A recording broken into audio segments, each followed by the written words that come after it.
Ngayong umiinit na naman ang talakayan tungkol sa diborsyo. Magandang sagutin, ano nga ba ang itinuturo ng Biblia tungkol sa divorce? Yan ang ating tatalakayin sa Expositors Edition, where we preach the Word in all its simplicity, in all its practicality, in all its authority. Ako po, si Pastor Eric Cortez. Ako naman po si Pastor Erwin Amador.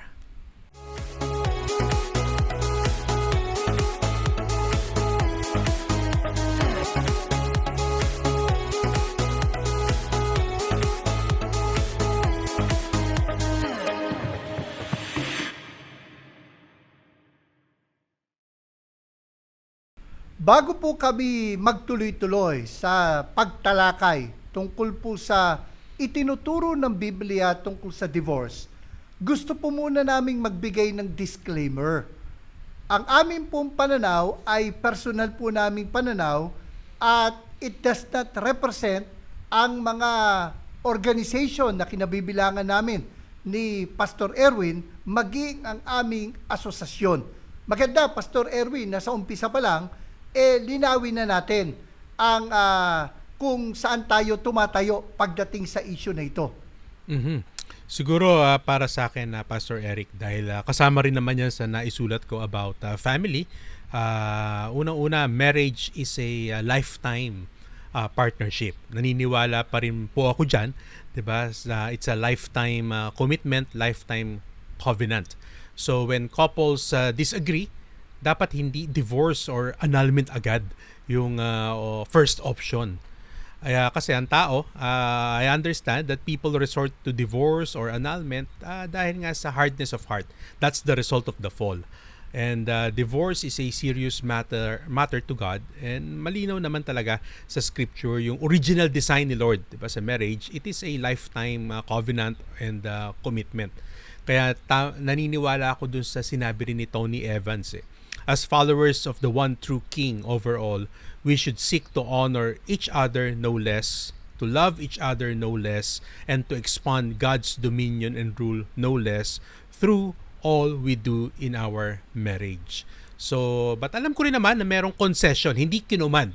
Para malinaw sa akin yon, hindi command ang divorce. Diba? Kasi iba, sabihin ng iba, bakit merong divorce sa Bible? Totoo namang makikita natin yan. Mamaya, mapag-uusapan natin yan. But it's a concession dahil nga sa katigasan ng ulo ng tao. Hihimayin natin yung sinabi, Pastor Erwin, masyadong mayaman ang iyong summary nitong pananaw natin pagdating sa divorce. Pero maganda yung pinointat mo, Pastor Erwin, na mapa pro-divorce, mapa anti-divorce. Kung titingnan po natin, iiwasan natin yung pagkarikature o pag-atake sa magkabilang panig. Linawin natin na pareho naman na may malasakit yung magkabilang panig sa kahalagahan ng pag-aasawa.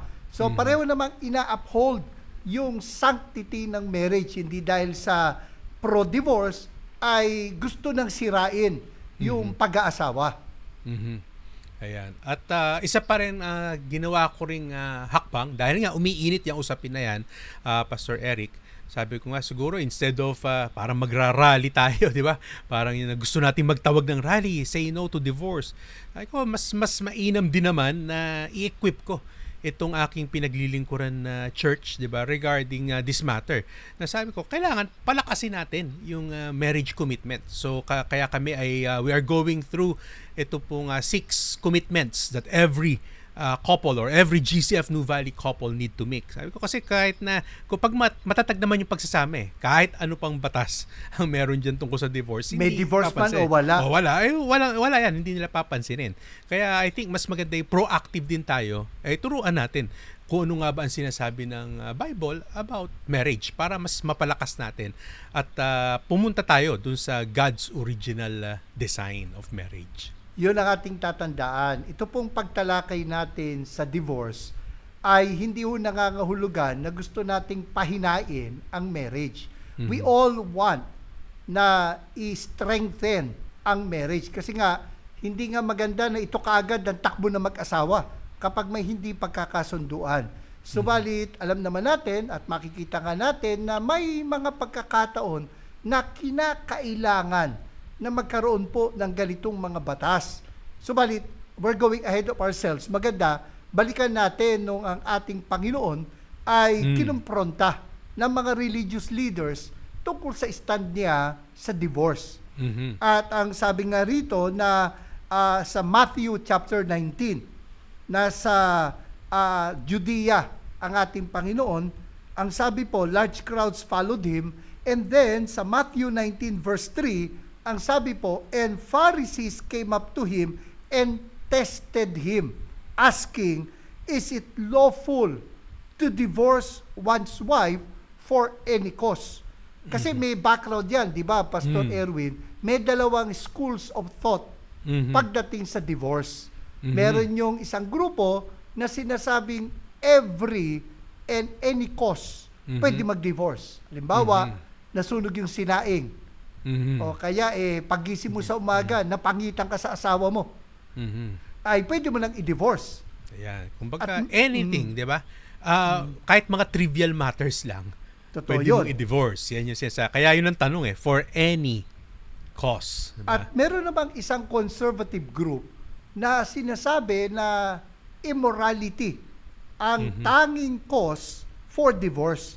Kasi yan ay dahil sa naging pagtatalo dito sa Deuteronomy chapter 24. Ang sabi, when a man, verse 1, when a man takes a wife and marries her, if then she finds no favor in his eyes, because he has found some indecency in her, or sa ibang version, uncleanness in her, and he writes her a certificate of divorce and puts it in her hand and sends her out of his house, and she departs out of his house, and if she goes and becomes another's wife, and the latter man hates her and writes her a certificate of divorce and puts it in her hand and sends her out of his house, or if the latter man dies who took her to be his wife, then her former husband who sent her away may not take her again to be his wife after she had been defiled,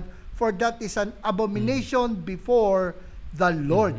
Dito natin makikita ang naging pagtatalo sa cause ng divorce ay yung interpretasyon nung indecency, nung uncleanness. At again, dalawa nga yung schools of thought at that time. Yung isa, conservative. At ang sabi nga ay, yung uncleanness refers to immorality, tapos yung isa naman liberal, every and any cause. Pero maganda, Pastor Erwin, no? Ang naging sagot ng Panginoon, He went beyond the issue of divorce. Katulad ng sinasabi mo, maging proactive tayo. Naging proactive ang ating Panginoon. Ano ba, Pastor Erwin, ang naging sagot ng Panginoon dito sa tanong sa Kanya tungkol sa divorce?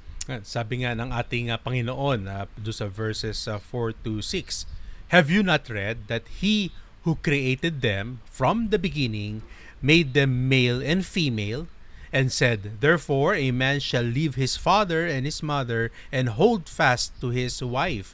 Yan na yung nasa Genesis 2, diba? And the two shall become one flesh. So they are no longer two but one flesh, and what therefore God has joined together, let not man separate. So pinakita dito ng ating Panginoong Jesus yung original design ng ating Panginoon. Una, sinasabi niya, yung divorce, wala yan sa plano ni Lord. Hindi yan ang design ng Panginoon pagdating sa marriage.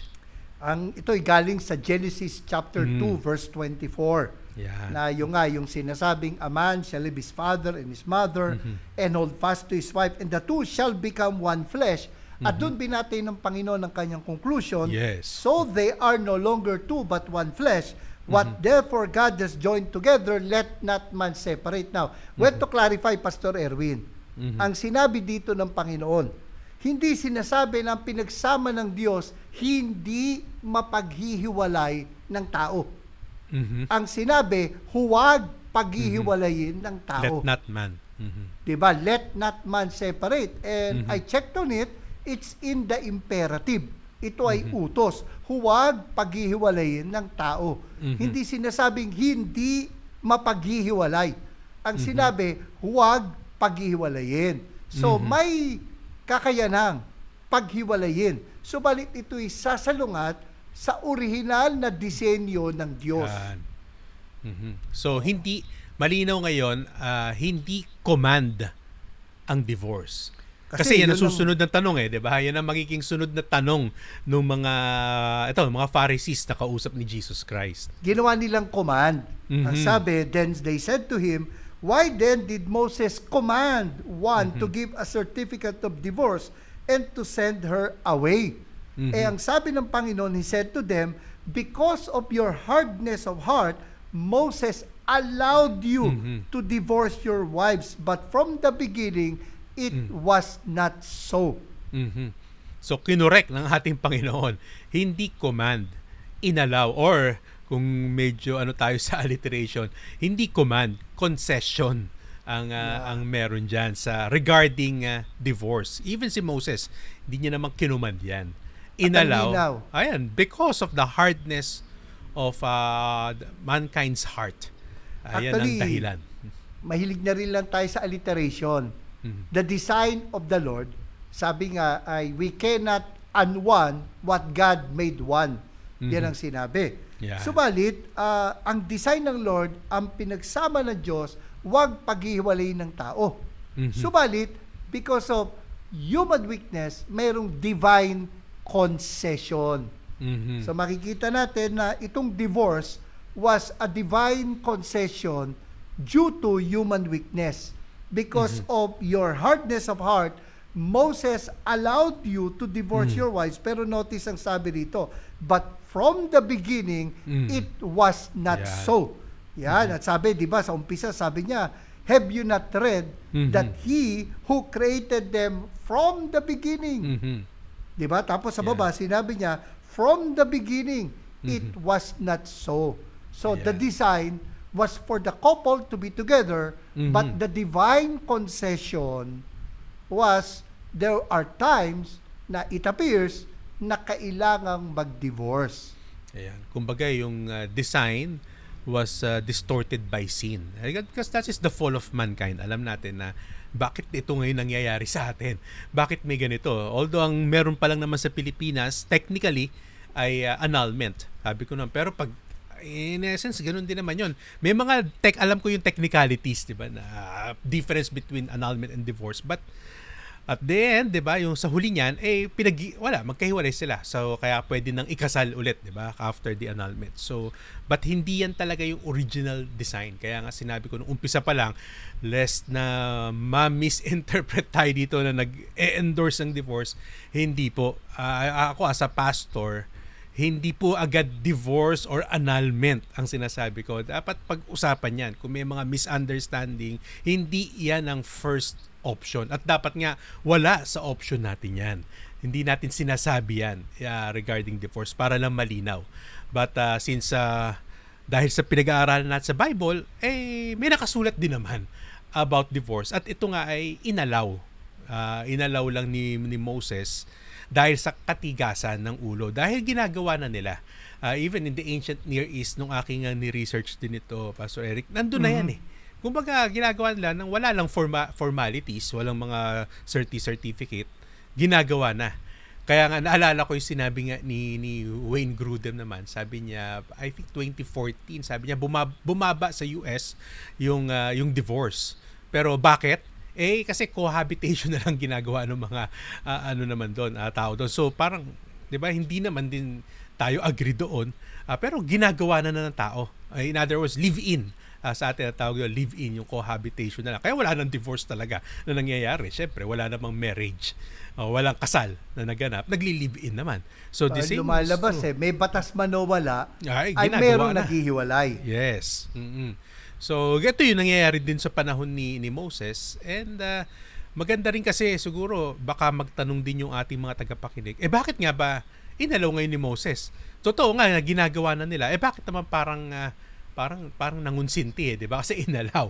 Kailangan din natin maintindihan na ano yung background, ano yung kumbaga para saan yung pag-allow ni Moses ng divorce. Yan, maganda. So, linawin lang natin we are not endorsing divorce, we're not encouraging couples to divorce, but we're just explaining, to be fair, na we will not go beyond what is written. Kasi ang nangyayari kasi ay ina-assume nila, ito sabi ng Bible. Pero dapat linawin natin, at least may 4 na pananaw dyan. And integrity calls na we have to be aware na may 4 at na pananaw. At hindi isa lang na nagiging pananaw. Of course, sinasabi nga nila, meron talaga diyang tama at merong mali. Subalit ito nga'y debate among competent and godly scholars. So doon naman dapat ay aware din tayo sa limitation ng ating understanding tungkol sa sinasabi ng Biblia, at wag naman na lalampas na tayo sa nasusulat. Yan ang sinabi po sa Biblia. So, yun po yung nilatag natin muna para malinaw po, no po? Ngayon, ang kadalasan kasi sa mga Hudyo, kawawa ang babae sa divorce. Kasi nga, wala siyang laban, lalaki lang nagpa-file ng divorce eh. Hindi lumalabas. Sa mga Hudyo, ang babae hindi pwede mag-divorce, ang lalaki ang magpa-file ng divorce. Subalit makikita natin na ito'y ginawa for the protection of the person. Yan. Kasi ang sabi rito, for example, isang magandang halimbawa ay yung nung nasumpungan nitong si Joseph na buntis si Mary, 'di ba? At ang sinabi rito sa Matthew chapter 1 verse 19, and her husband Joseph, being a just man and unwilling to put her to shame, resolved to divorce her quietly. Kasi ganito yan, Pastor Erwin meron ako nakausap na sinasabi niya, bagamat makikita nga natin, pinermit ang divorce. Para sa kanya, hindi ito talaga pinermit. Kasi makikita natin sa Matthew 19, sa Matthew chapter 5, mamaya tingnan natin 1 Corinthians 7, kasi iba yung sinabi ni Paul na grounds for divorce, ay immorality ang sinabi ng Panginoon na grounds for divorce. Di ba, Pastor Erwin, death penalty ang punishment sa sino man magkukumit ng adultery. So sinabi niya, babatuhin lang mamatay. So sinasabi niya, it was not really a permission for a couple to divorce or separate legally, kundi ito ay, kumbaga dahil papatayin nga yung nag-commit ng adultery, so dahil namatay na yung asawa, you're no longer bound sa yung asawa. Pero I think that's mental gymnastics Kumbaga, tumatumbling lang tayo sa pagpaliwanag sa Biblia. Kasi sabi rito na si Joseph, he does not want Mary to put Mary to shame.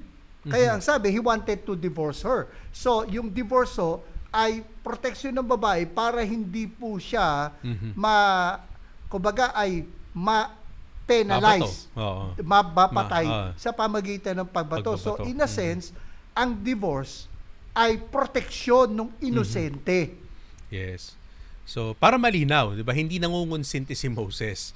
Pinoprotektahan din niya kasi lalo na yung kababaihan, 'di ba? At gusto ko rin makita natin, ito habang binabasa ko yung binasa mo kanina sa Deuteronomy chapter 24, hindi rin naman basta-basta yung pagdi-divorce dahil nabanggit din doon ni Moses, 'di ba? Doon sa verse 4 na kapag divorce mo na yung asawa mo, hindi mo na pwedeng balikan. Diba? Yung nasa verse 4, and then former husband who sent her away is not allowed to take her again. So, ang pinapakita dito, pag-isipan mong mabuti, hindi pwedeng basta-basta yan. Kasi kapag oras na nabigyan mo na ng certificate of divorce, ayun na yun, that's it, diba? Tapos bigla mo naisip na nagkamali lang pala ako, bugso ng damdamin. Mahal ko pala siya talaga. Mahal pala. Nainis ka lang, di ba? Yung emotion mo mataas lang no oras na yon. Sabi ni Moses, hindi mo na pwedeng balikan. So I think pinapakita lang yung paghiwalay. Yan. Pinakita lang dito na, teka muna, hinay-hinay. Mag-isip kayong mabuti. Pag-isipang mabuti. So hindi naman basta yung concession na din naman ni Moses ganun-ganun lang. Nandun yung area na kailangan pag-isipan nilang mabuti itong kanilang gagawin. It was the protection of the woman, hindi lang para hindi siya batuhin hanggang mamatay. Kumbaga, yung lalaki, hindi rin pwedeng hiwalay niya ang asawa niya dahil trip lang niya. Dahil lagi siya isang araw Sabi niya, hindi ko na mahal ang asawa ko. Tapos hiniwalayan niya. Tapos yung asawa niya nakapag-asawa ng iba. At kung doon niya tinivorce nakita. din yun o namatay, saka lang niya naisip, ay, sayang pala. Siguro nag-post yung babae sa Facebook. Ako nga pala yung pinakawalan mo. Ako nga the pala one yung who got sinayang away. mo. Oo. The Ayun. one that got away, thought ka. So ngayon lalaki, nagdalawang isip, babalikan niya, hindi na pwede. Hindi na. Oo. So Kaya, kumbaga, hindi rin hindi basta-basta basta-basta. makipaghiwalay. Yes. Oo. para wag nating gamitin yan, di ba? Baka kasi yan naman ang gamiting proof text, di ba? At divorce, pwede. Deuteronomy 24. Aba, hindi naman ho ganun basta-basta rin yan. May mga dahilan talaga. And besides, sinabi na ng ating Panginoon, katigasan ng ulo yun. Kailangan po malinaw yan. Ako, sa counseling, kapag talaga nauuwi na talaga sa, alam nating darating din na mayroong mga pagkakataon, yun ang reality. Realidad na rin po yan sa loob ng iglesia. Meron yan. At ina-acknowledge naman na yes, Pastor, katigasan ng ulo namin to. Katigasan ng puso namin to. Buti napaamin mo. Aaminin. Hay ko, alam nyo, hindi naman yan na ayaw talaga na nila eh. So, aminado na sila na matigas na talaga yung sa area na yan. Katigasan talaga. At May totoo kasalanan na sinabi. silang dapat ayusin, ipagsisi, Ayusin. para Ayan na yung ano. ma-resolve yung conflict ng marriage. Yes. Again, you're attempting to help them heal. Yes. Hindi Oh, yung naghahanap lang ng grounds para paghiwalayin. Talaga lang reality po. Realidad na po yan. Dapat natin ding tignan yan sa loob ng iglesia. Meron at meron po. Maaaring yung iba hindi rin lumalapit sa mga pastor, ay andun na lang, na malalaman na lang natin, nag-file ng annulment. Sa ngayon kasi, yun ang annulment. Or, kasi nga, may kamahalan din naman yung annulment. Ang ginagawa ay naghihiwalay na lang talaga. May katagalan yan. May katagalan pa. May isang kilalang artista na nakipaghiwalay sa kanyang asawa na anak ng isang politiko. Nababalita nito lang nakaraan na 13 taon inabot yung kaso niya. May katagalan yan. At isipin mo yung kaso niyan, yung gastos niyan sa kaso niyan. Kaya yung iba, ayaw na. Talaga maghihiwalay na lang. 'Di ba? Which is, doon naman nasisira din yung sanctity ng marriage. Lalo na sa mga bata, ang paningin nila, pwede pala yon. Basta maghiwalay na lang kayo kung ayaw nyo na. At diba? hindi natin minamalit ang impact no na hindi lang dun sa dinivorce, kundi yung kumbaga tawagin na nating inosente o biktima rito. Kundi pati yung mga anak, talagang sila biktima rito. Sila talagang apektado, kaya dapat talaga kung magkaroon man ng divorce sa Pilipinas, kasi may mga pagkakataon, I think this is not the first time na umabot sa third and final reading, pero hindi talaga pumapasa sa Senate. Diba? At minsan naman sa Senate umabot pero hindi nga naging batas. So dahil nga mabigat din ang pagsalungat dito ng religious sector. No? Pero yung nga ang point natin na itong batas na to, hindi naman natin sinasabi na para katulad sa Amerika, yung no-fault divorce, na meron din namang batayan na dapat na higpitan din naman. Hindi yung para ka lang bumili sa convenience store ng divorce. Well, in fairness, yung nakita ko naman, di ba kasi nilalathala naman nila yan sa news. Nandun yan, yung grounds for annulment nandun din naman. Yung pa rin, di ba? Yung sa divorce, may dinagdag na lang sila na iba pa. Yung sa House, na ngayon ay yan ang pinag-uusapan ngayon sa Senate naman. Doon nga tayo papasok, Pastor Erwin, doon sa apat na pananaw na maganda maintindihan din ng ating mga taga-subaybay. Ang una nga, yung no to divorce. Meron no talaga. At yan, nakikita natin sa society po natin, bagamat ayon sa survey, mas marami na ang pabor sa divorce. Although hindi naman nakukuha sa paramihan yan. Pero siyempre, it reflects on what society thinks about it. No? Ang dapat isipin nga natin bakit dumadami ang pabor sa divorce? Saan nagkulang? Tayo mga nasa religious sector. Yan panahon na tayo mag-reflect kung bakit nangyayari yan. Nagkulang ba tayo sa pag-strengthen sa marriage? Yeah. Diba? Ngayon, tingnan natin dito. Una, no to divorce. Talagang para sa kanila ay kasalanan ang mag-divorce. Ngayon, parang although hindi tayo abogado, hindi kami abogado ni Pastor Erwin para magmarunong anong pagkakaiba ng annulment sa divorce. Pero sa research ko, Pastor Erwin, iba pa yung nullity, iba pa yung annulment. O yung void from the beginning at voidable. No, yung boy from the beginning, yung palang pinakasalan mo, may asawa pala before na hindi pala naanal. So, kumbaga, yung kasal mo, baliwala na talaga yon. Yan, isa yung example. At yun namang isa, boy double, may problema. Halimbawa, ay may issue sa marriage license o yung nagkasal ay walang lisensya. Boy double, kung magpa-file, may isa doon magrereklamo, ay mapapawalang bisa. Pero kung walang magrereklamo, mabisa yung kanilang kasal. Ngayon, dito sa divorce, unahin natin, no, isang gusto ko i-point out, Pastor Erwin, before we go sa grounds at saka sa iba pang view. Lagi nilang sinasabi, it takes two to tango. Gaya ng sinabi mo, hardness of heart. Umaamin din naman yung kinakaunsilan mo, merong pumasok na kasalanan, kung ano man ito, kayabangan, pagtataksil, o kung ano man, pagtatalo sa pera. Di ba?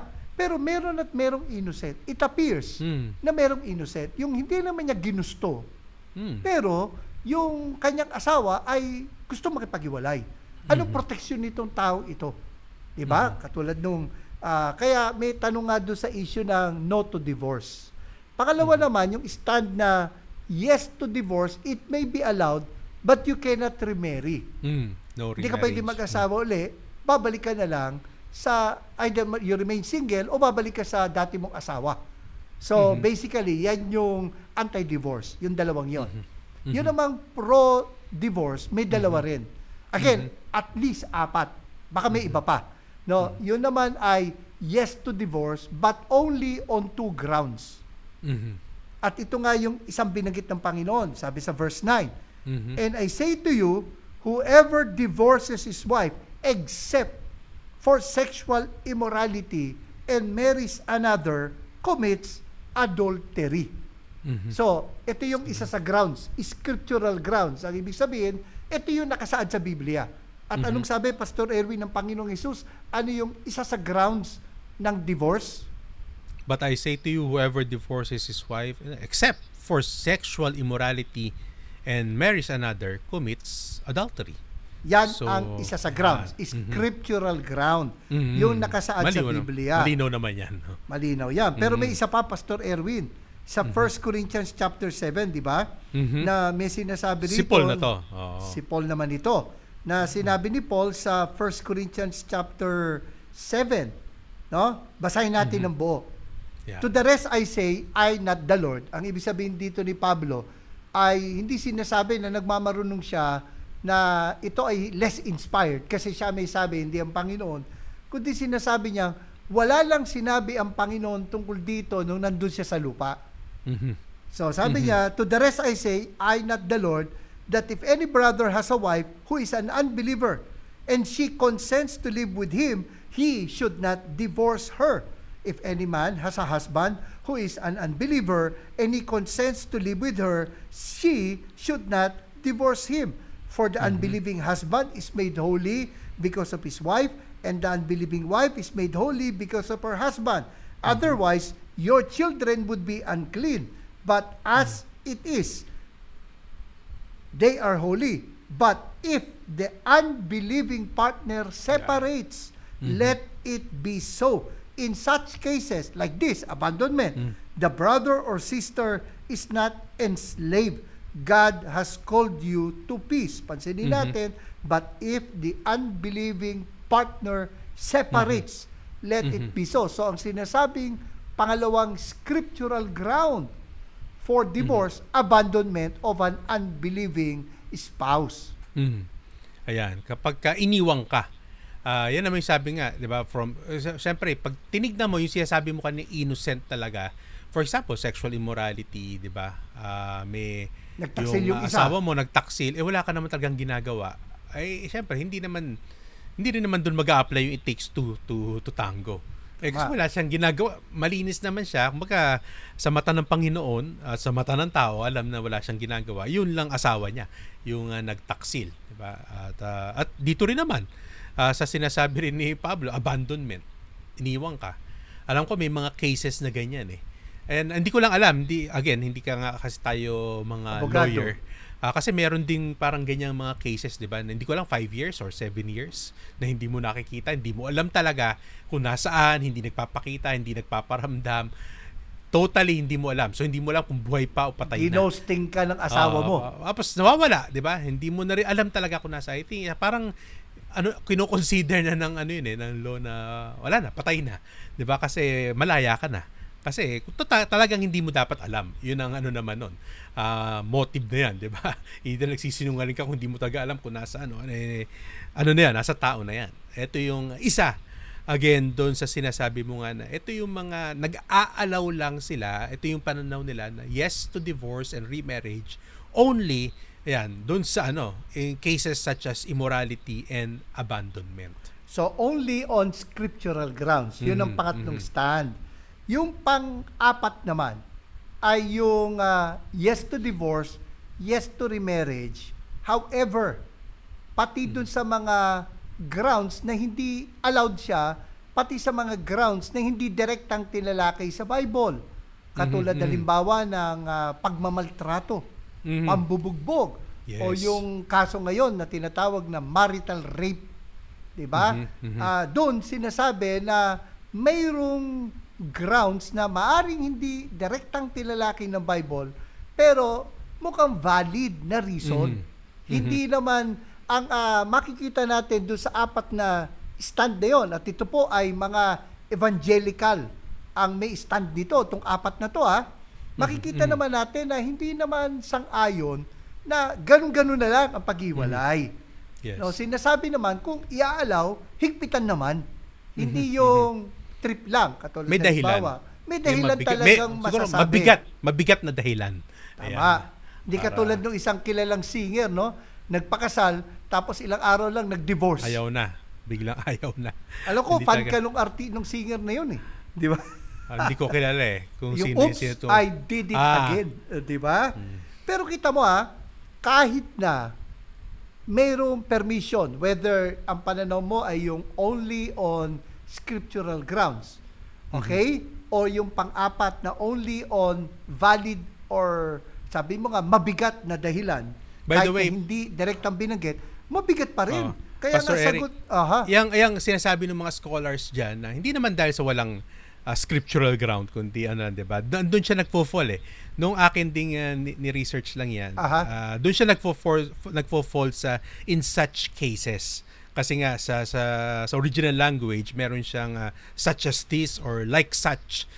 Kumbaga so parang may mga cases pa, hindi lang yung abandonment. Sinasabi. So nagbukas ang Bible sa mga iba pang grounds. Nagbigay siya, parang yun ang sinasabi ng mga scholars who are defending, 'di ba, yung pang-apat na view na yan. Na it seems na kasi kagaya ni Paul, hindi naman binanggit ni Jesus yun, pero sinabi niya naman dito. So we need to understand daw yung scripture. Minsan hindi naman siya kasi may dinideal sila noong mga panahon na yon. Si Jesus Christ definitely alam niya yung two schools of thought regarding divorce, di ba? On that matter. Yun ang alam niya, yun ang tinatanong nitong mga Pharisees na to. And then si Paul din naman, may context na naman siya dito na hindi naman immorality but abandonment naman. Alam niya na may nangyayari within the church sa Corinth. So parang ngayon binigay niya in such cases na pwede pa kasi may mga mangyari na mga cases na doon sa allowance for divorce. At makikita natin na mukha namang kino-consider ng mga mambabatas natin yung ganung mga concern na hindi yung trip-trip lang magdi-divorce. Kasi mabibigat din ng mga binanggit doon katulad halimbawa ng pagpipilit sa iyong asawa o sa iyong anak na pumasok sa prostitution. Kasama yun Siyempre, sa pinopropose na ground at magpo-fall yun sa immorality. At yung binanggit mo, may kilala tayo na kilalang artista na kung saan yung asawa niya hindi na mahagilap. Nag-abroad at hindi na mahagilap. At itong artista nag-file ng annulment at ginrant ng korte. So dito natin makikita na ito naman pinopropose na divorce in fairness. Ay hindi yung masabi lang. Kasi napansin ako sa Facebook na merong nagsasabi, binabanggit yung nangyari sa India, Pastor Erwin, na dahil yung babae, puro instant noodles lang daw yung sineserve sa asawa niya, kaya ang nangyari, dinivorce na yung asawa. Eh, hindi ho yun ang nakalagay sa batas Yes. na pinopropose. Panukala pa lang po panukala pa lang po. Panukala. Kaya lang pinag-usapan natin ito para handa tayo na kung sakali man na mangyari ito ay alam natin kung aware tayo sa sinasabi ng batas para makapagpayo din tayo ng maayos. Kasi, totoo, una, we agree. Hindi lahat ng legal, moral. Agree tayo dyan. Pero dapat tandaan din natin, hindi porke pinapayagan, gagawin na natin. Halimbawa, katulad nung pinapayagan ng pagsusugal. Yeah, it's legal but it's not moral. So, pinapayagan ng sugal. Kaya nga meron tayo mga casino dito Pero Mga hindi ibig sabihin, i-casino meron na. pero hindi ibig sabihin na magsugal ka. So, hindi rin naman nakakahulugan na kapag may divorce, inuutusan tayo mag-divorce. In fact, challenge nga sa atin yun Kasi again, whether may divorce, na may batas sa divorce o wala, meron at meron naghihiwalay So, anong gagawin natin doon? Diba? Tulungan natin, patatagin natin. Yes. At in some extreme cases, yun nga, ginawa na natin ang lahat ng ating magagawa at naghiwalay pa rin, hindi na sabihin na hindi mo naghugas tayo ng kabay, pero hindi na natin masisisi yung church. Pero maganda, sabi naman ng Bible judgment begins in the house of the Lord. So itong nangyayaring ito, yung deterioration of the family, maganda, mag-self-reflect din tayo as a church, corporate reflection. Bakit nagkakaganito? Saan tayo nagkulang? Di ba wala namang pinagkaiba yan sa dati, although ngayon, sinasabi lang natin, we are the first Christian nation in Asia. Pero dati, ang sinasabi natin, we are the only Christian nation in Asia. Pero we are also one of the most corrupt nation in Asia. So, saan nagkaroon ng disconnect? Yun ang hamon sa atin. Hindi lang yung haharangan mo lang yung divorce, natupad mo na yung tungkulin mo. Kasi kay may divorce, kay wala, naghihiwalay Ang kinakailangan, strengthen the marriage. Yan ang isa sa mga reflection ko nung lumabas yung nung naipasa na, 'di ba? Doon hanggang third reading sa House and then sa Senate na. Kaya ako na yung nag-initiate. Nasa Senate ng bola. Nasa Senate na. Kumbaga, sabi ko nga, baka it's just a matter of time lang yan, 'di ba? Hinihintay natin. Hindi natin alam. Although ngayon parang deadlock sila. Pero may mga undecided pa. Ayun na magsuswing 'di ba, ng vote. Ngayon sabi ko, maganda ayusin natin, 'di ba? Let's have this commitment. Pag-aralan natin ano sinasabi ng Bible kasi yun yung mas magandang gawin natin. Sabi ko, more than magrarally tayo diyan, pag-aralan natin. Let's strengthen yung marriage. Siyempre in the context of dito sa local church namin dito, strengthen natin para kahit maipasa yan o hindi, at least alam natin ang dapat nating gawin. Ano yung sinasabi ng Bible regarding our marriage, na kailangan talaga maintindihan natin yung salitang commitment or even yung salitang covenant. Diba? Talagang maintindihan natin para bumalik tayo doon sa, yun nga yung sinabi ni Jesus, have you not read from the beginning? Kumbaga, ano talaga yung intent, ano talaga yung plano ng ating Panginoon doon sa design niya about marriage. And pwede naman yan. Of course, through the help of the Holy Spirit, through the empowerment of the Holy Spirit, nandyan ang Scripture, magagawa natin yan. May strengthen yan. Proactive, ika nga. At saka, ididil natin what is the hardness of the heart that led to this situation. Yes. Bakit kinakailangang i-permit ang divorce nung unang panahon at kung sakali mangyari ngayon, bakit nga nagkakaroon ng mga paghihiwalay? Diba? Yun ang kailangang i-deal. Diba? At saka, dahil nga sa sinabi dito na obviously, mahigpit ang Biblia kung papayagan man ang isang couple na mag-divorce, ay mabigat whether only on scriptural grounds or other valid grounds. The point is, mahigpit ang Biblia sa pagpayag dito sa divorce. Kasi ang naging reaksyon ng mga alagad sa verse 10, the disciples said to him, if such is the case of a man with his wife, it is better not to marry. Nakita nila, ang bigat pala ng requirement. Kaya hindi talaga dapat, sabi mo nga, hindi dapat talaga pinapasok ng basta-basta. Anong kasabihan? Ang pag-aasawa ay hindi parang mainit na kanin na kapag sinubo mo't napaso ka kung matinik malalim. Diba yun ang sinabi doon sa kasabihan? Yung kumbaga, hindi yan basta iluluwa mo na lang, Yun. isosool. Hindi na naman pwedeng sooli na kita sa nanay mo. Di ba? Parang meron kayo hindi pagkakasundo, sosooli na lang kita sa nanay mo. Hindi naman pwede. Wala pong saulian yan. Kaya dapat, unang-una pa lang. Kaya kami, by the way, kami rin po magkakaroon ng parang seminar type dito sa amin local church sa mga single naman. Doon sa mga para nagnanais na mag-asawa, ay kailangan din namang maintindihan na rin nila. Kumbaga sa parang premarital counseling na seminar type na marami yan. Nakita ko na kasi yung kailangan talaga proactive na tayo. Tama. Pagdating dito na bago pa lang mag-asawa, naintindihan na, meron din para sa mag-asawa, and then soon para sa mga parents. Lahat yan dapat ay pinapakita natin ano nga ba yung original design ng Panginoon. May blueprint naman na binigay, hindi naman nagkulang ang Panginoon. Tayo lang minsan yung ayaw sumunod do sa blueprint. Kaya kapag may bagyo, 'di ba, or nag-earthquake, gumigiba yung bahay, hindi mo kasi sinunod yung plano. Kaya kasalanan natin 'yon, hindi kasalanan ni Lord. Yeah. At bago natin tuloy yung anggulo na yan ng kasalanan na ng tao, kasi nga hardness of heart, dito makikita natin na mabigat ang requirement ng divorce kasi yung remarriage dapat maigpit din. Kasi again, sabi rito, I say to you, whoever divorces his wife except for sexual immorality. And by the way, hindi ito minsanan lang meron pa ring room for forgiveness. Ang problema, ang tinutukoy dito, lifestyle.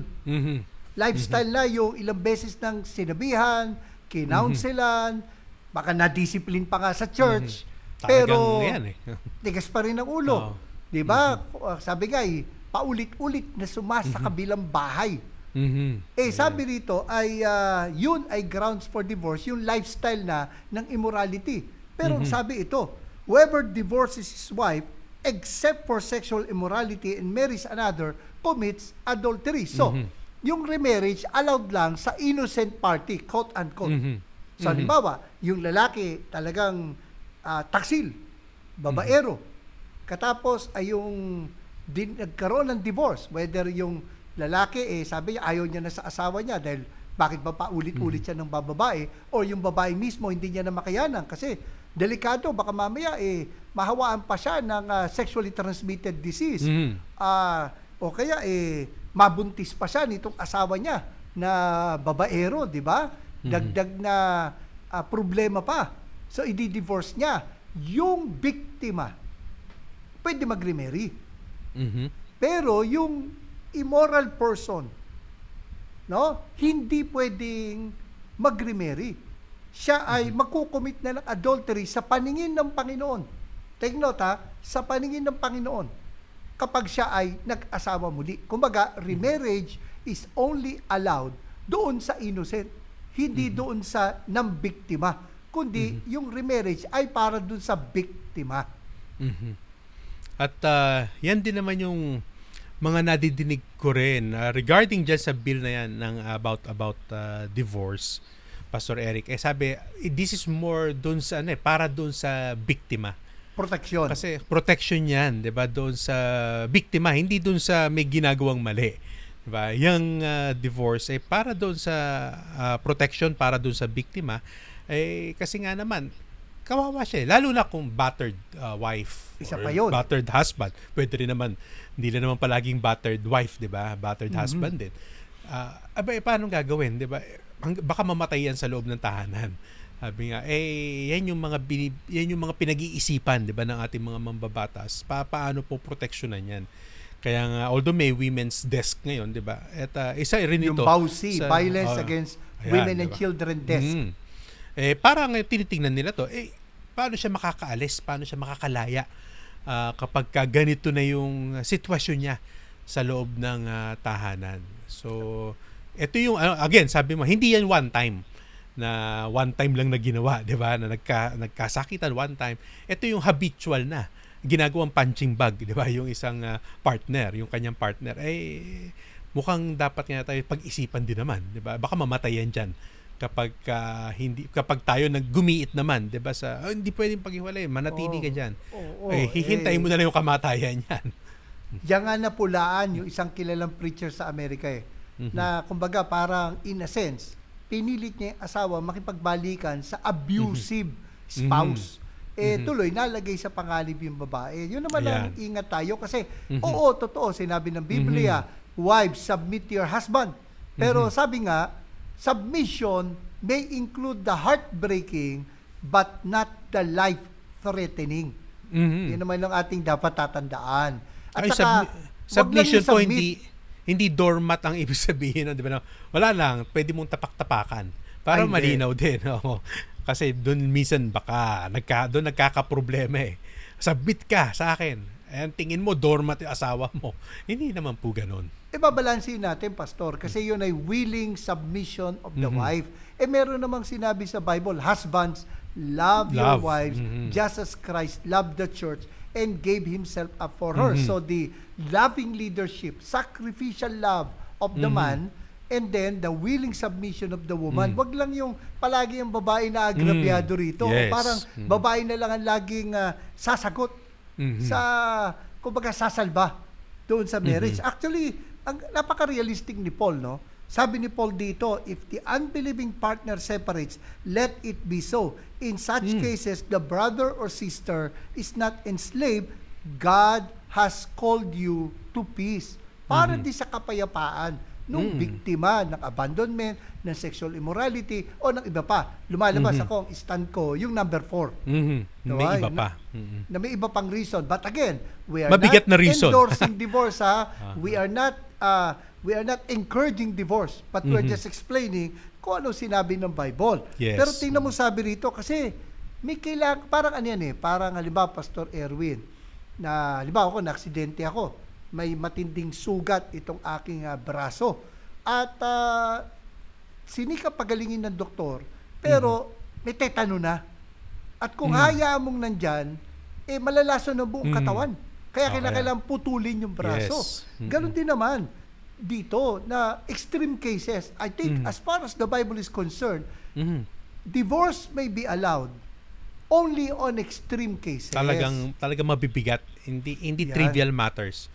Which is yun ang ayaw natin na mangyari, 'di ba? Doon talaga kasi sa US alam natin 'yan na kakasal bukas, papel ng divorce, pwede na. Parang drive-through divorce. Oo, parang hindi ganoon. Hindi 'yan ang ating kumbaga in fairness naman sa ating mambabatas, hindi naman ganoon ang And to be, kanilang gustong mangyari.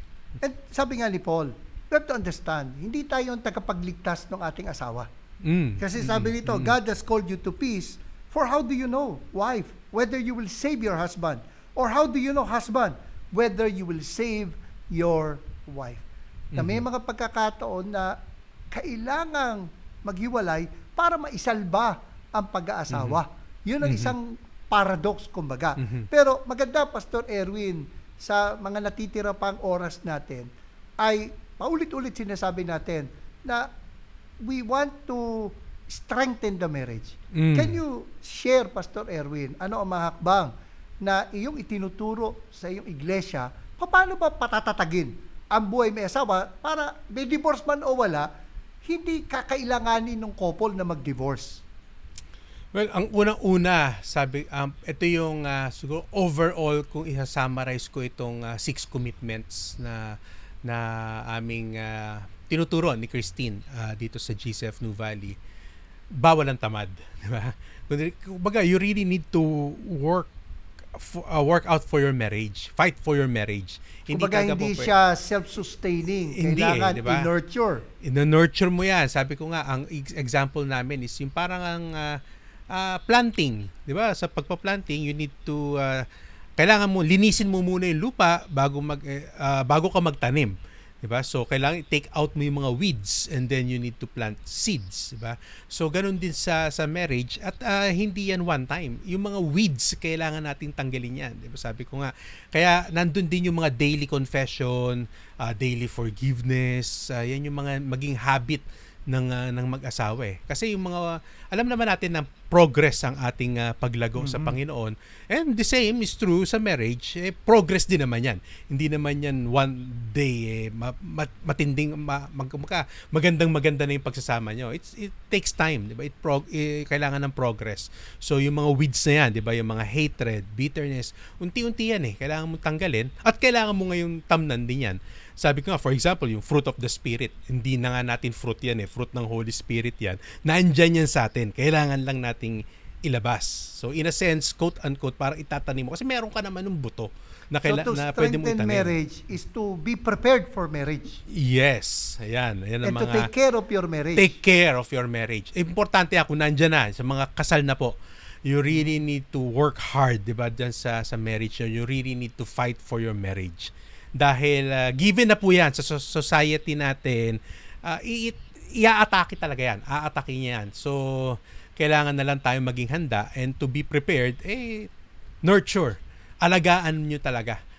Kumbaga, hayaan nating, to grow it, di ba? Para kang may garden.